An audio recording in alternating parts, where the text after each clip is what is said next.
Let's start up. We have Dr. Yatauro speaking on a common topic I usually speak about, toughness in graphs. So two factors of one tough graph with independent number of seeds of vertex connectivity. Great. Yes. Thank you very much. Thank you, Kerry. Thank you to the organizers for inviting me. Yeah, the title's a bit of a mouthful. I usually try not to make my titles this long, but I just wanted it to get across the exact notion being explored here. So this was actually something that was inspired by my thesis advisor, Doug Bauer, back when I was his student, and it was my last semester as a PhD student working on my thesis, preparing for my defense, and we were in a seminar course, and we asked the question. So I'll get to the history behind it in a bit. But it comes down to what's known as the Schwarzschild-Erdős theorem. So just some notation here: vertex sets, edge sets. These are finite simple graphs. Notation omega for the number of components. Alpha of G is the independence number. Kappa of G is the vertex connectivity. And then we use this angle bracket notation for an induced subgraph by a set of vertices. And then removing vertices from a graph, you also remove the corresponding edges. And then if you have a collection of vertices such that the removal disconnects the graph, we call that a vertex cut set. And then this is my notation: G plus H is the complete join, all possible edges from the graph G to the graph H. So here's the Schwarzschild-Erdős theorem from 1972 that indicates that if the vertex connectivity is greater than or equal to the independence number, then the graph is Hamiltonian. And that's a best possible result. So here is an example that satisfies the conditions. So this graph has connectivity 2, and it has independence number 2, so they're equal. So this graph is Hamiltonian. And it's best possible because there are non-Hamiltonian graphs that exist where alpha equals kappa plus 1. So I wanted to explore those graphs where the independence number exceeds the vertex connectivity. So I defined this parameter called the Schwarzschild-Erdős proximity, which is basically how close the graph is to meeting those conditions. So if the alpha is greater than kappa, then I take alpha minus kappa, and I define that as the Schwarzschild-Erdős proximity. If that value is 1, meaning that alpha is kappa plus 1, then we call those nearly Schwarzschild-Erdős graphs, or NCE. So the natural progression is to consider alpha 1 more than kappa, so you miss the Schwarzschild-Erdős condition by 1, basically. For any NCE graph, it is true that the graph is at least 1 connected, right? Because otherwise you would have this string of inequalities that would say that alpha is greater than alpha, which can't happen. So here's an example of an NCE graph, and it is a non-Hamiltonian NCE graph. The Peterson graph has independence number 4 and connectivity 3, so that's alpha equals kappa plus 1. So a largest independent set is circled, and for any smallest cut set, you can just pick a vertex and then remove its 3 neighbors. And that's it, because this is a 3 regular graph. So the toughness, this is a topic that I've spoken on numerous times, and it was a specific parameter that Douglas Bauer had studied extensively, especially in connection with Hamiltonicity. So the toughness is you look at all the vertex cut sets, and then you take the ratio of the order of the cut set divided by the number of components. You look for the minimum of that value within the graph, and that forms the toughness. So here's an example. It's a simple example. If we take this graph here, it's K3 plus 2 independent vertices. And if we remove the 3 lower vertices, that's a cut set, and you have 2 components. And that would be the minimum achieved by that ratio, 3 halves. So a graph is 1 tough if the toughness is at least 1. So that can be interpreted as, for every cut set, the number of vertices in the cut set is greater than or equal to the number of components. and that's for every vertex cut set of the graph. It's true that every one-tough graph is two connected, right? If you could remove one vertex to disconnect the graph, then the toughness would be at most a half, because you would have 1 over the number of components, which would be 2 or more.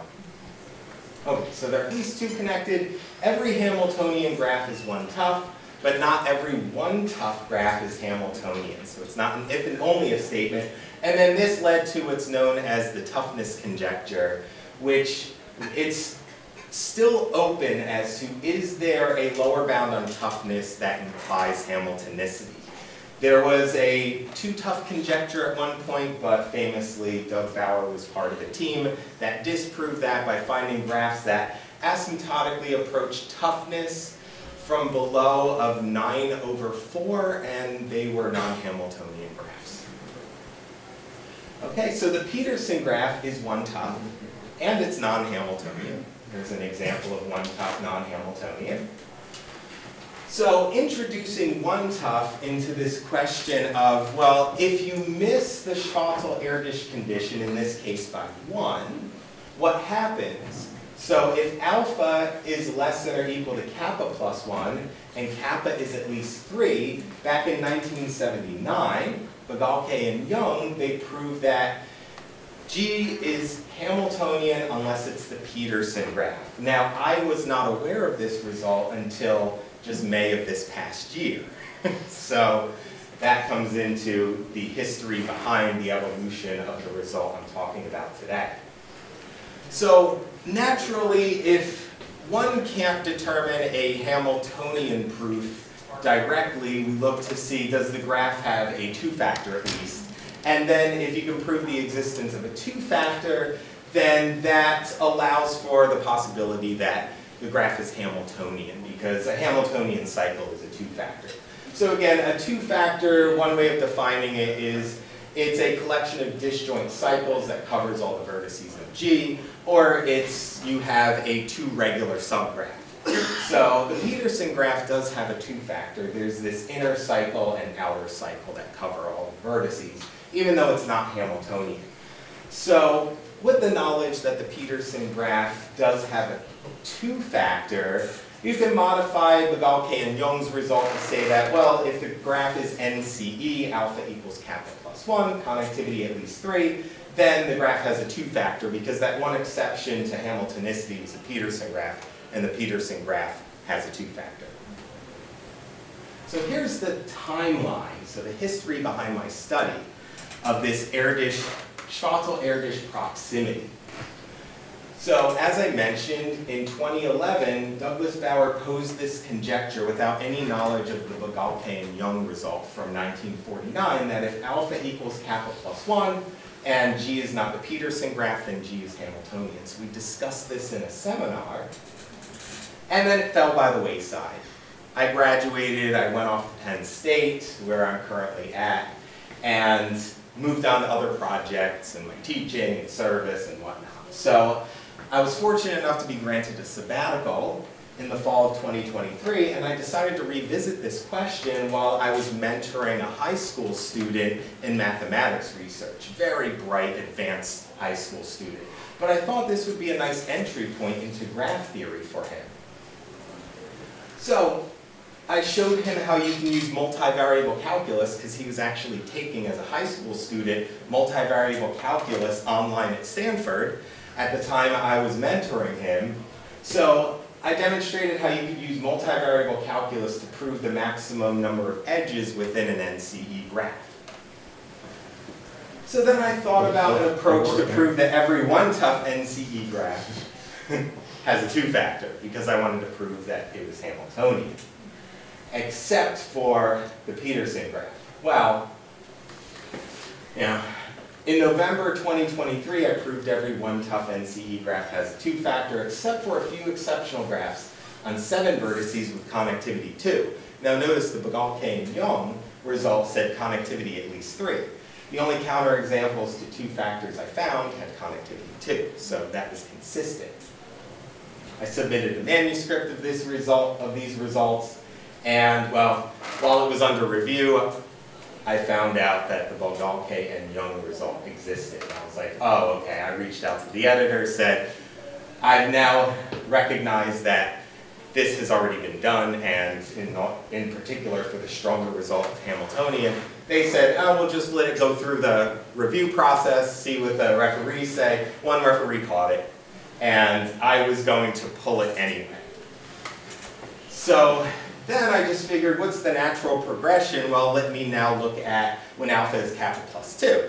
So kappa plus 1 was already done. So let me see about 2 factors in 1 tough graphs with alpha equal to kappa plus 2. So first step, I looked at filling in the connectivity 2 instance for NCE, because the corollary has that the connectivity is at least 3, and if the graph is 1 tough NCE, then it has a 2 factor. So I filled that in, and basically I just modified my proof and took out any connectivity to just be connectivity 2. So these graphs are just a K1 completely joined to a graph of one of these 2 types, right? A 1, 1, 1 with 1 extra vertex on each, or a 1, 1, 2. Some are just with the T, and some are with T prime. And notice I skipped G2. Well, that's because I was going in order of numbering them when they came up in the proof. These are the G2, G2 prime graphs. And then I also have a G9 graph. So this is a clique on 5 vertices where you have 1 additional vertex joined to each one. And then you've got K2 here completely joined to those. And then here's a clique on K vertices completely joined to K minus 1 independent edges. And then this is actually T111 here as an additional component. So with all of those together, I have the exceptional graphs.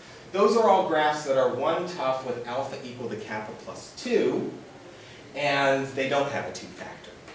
So here, the statement of the theorem is then if G is 1 tough with Schwarzschild-Erdős proximity of 2, then G has a 2 factor unless it is a spanning subgraph of one of these graphs here. So that's the result. So that's the main result of my talk. And to get through some of the ideas of the proof tools, well, there's this famous result by Tutt that uses a construction, here I've called theta of AB, where AB are 2 disjoint vertex subsets.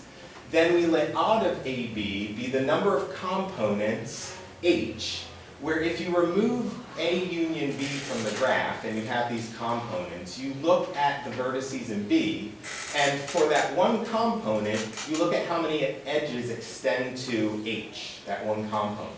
If that number is odd, you include it in this count. So odd AB is the number of those components that have an odd number of edges connecting vertices of B to H.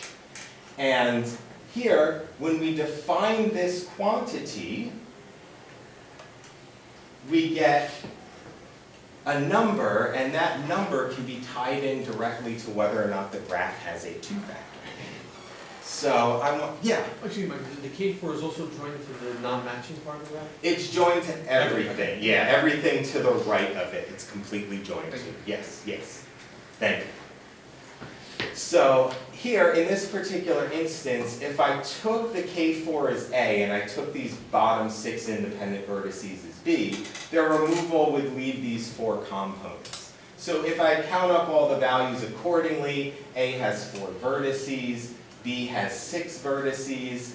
The number of components, if you look at B, well, each of these 4 components has an odd number of edges extending from B to it, because it's either 1, which is odd, 1, which is odd, 1, which is odd, or 3, which is odd. So you count all 4 of those components, and then if you count up all the degrees of the vertices in B, you have 1, 1, 1, 1, 1, 1, or 6.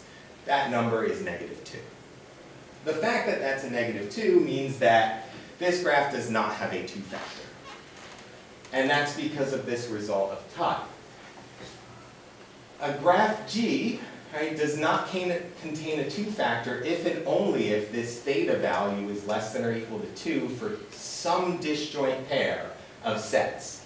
These were occasionally referred to as tut sets of the graph, but in recent literature have been known to be called barriers of the graph, because they kind of prevent the graph from having a two-factor.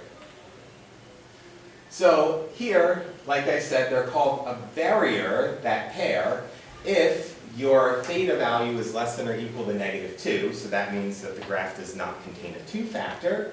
It's a tight barrier if it equals 2.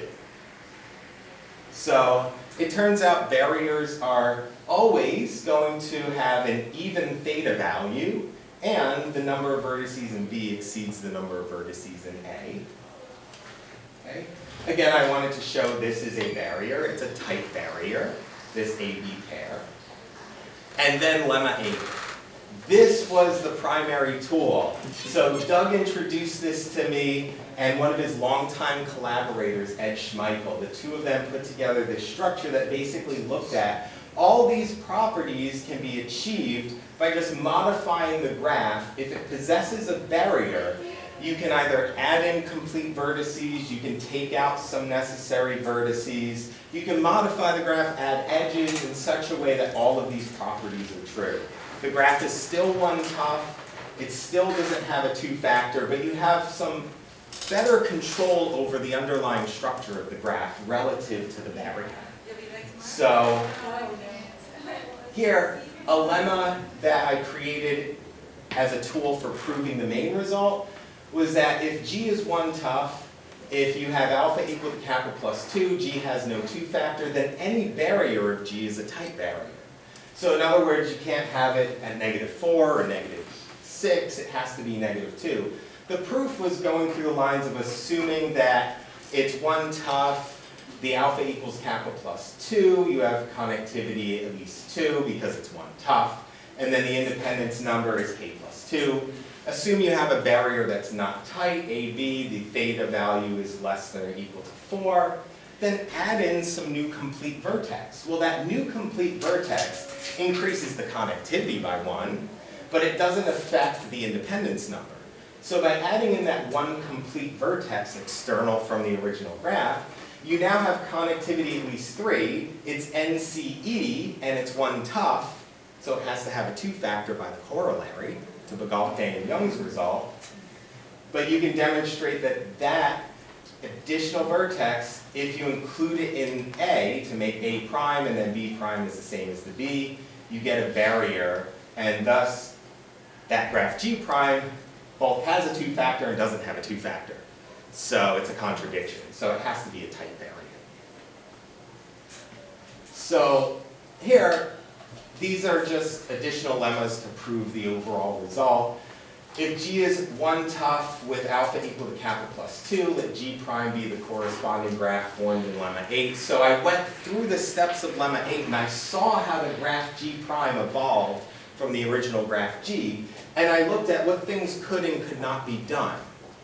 And here, you get that the G prime that comes out of lemma 8, well, if that is here, G prime is this graph G1, if and only if the graph G you started with is a spanning subgraph of this G1 prime. So if you started with a graph that was G1 prime, a spanning subgraph that's NCE here, and this one is alpha equal to kappa plus 2, and this is your G prime. Okay? But that's if and only if your graph started as a subgraph of this. So it just gave me more control over the structure of the graph. And then even more control was if G was one-tough with CE equal to 2, no two-factor, G is not a spanning subgraph of G1 prime, then the G prime you get from lemma 8, it's still going to be alpha equal to kappa plus 2. It has possibly fewer vertices, but also has the same connectivity as the original graph. So the way I proved the main result was to assume that G is one-tough, alpha equals to kappa plus 2, it has no two-factor, and connectivity at least 2. And then I would form the G prime that comes from lemma 8, and it has all those properties now, and I know some of the underlying structure based on the lemmas. I have more control over what those graphs G prime could possibly be. So I argue the structure of G prime, and then extract the possible graphs that G can be from those structures. And that would be it. So that's the idea of the proof. But the main result is it proves that every one-tough graph with CE equal to 2 has a 2-factor unless it is a spanning subgraph of one of those exceptional graphs. So extending those results to future work, well, what about replacing the conclusion of 2-factor with Hamiltonian? That's like the pot of gold at the end of the rainbow. So 2-factor, yes, that leaves it open to maybe there's a guaranteed Hamiltonian cycle. Or do you have to include some additional exceptional graphs? I don't know, I haven't explored it yet.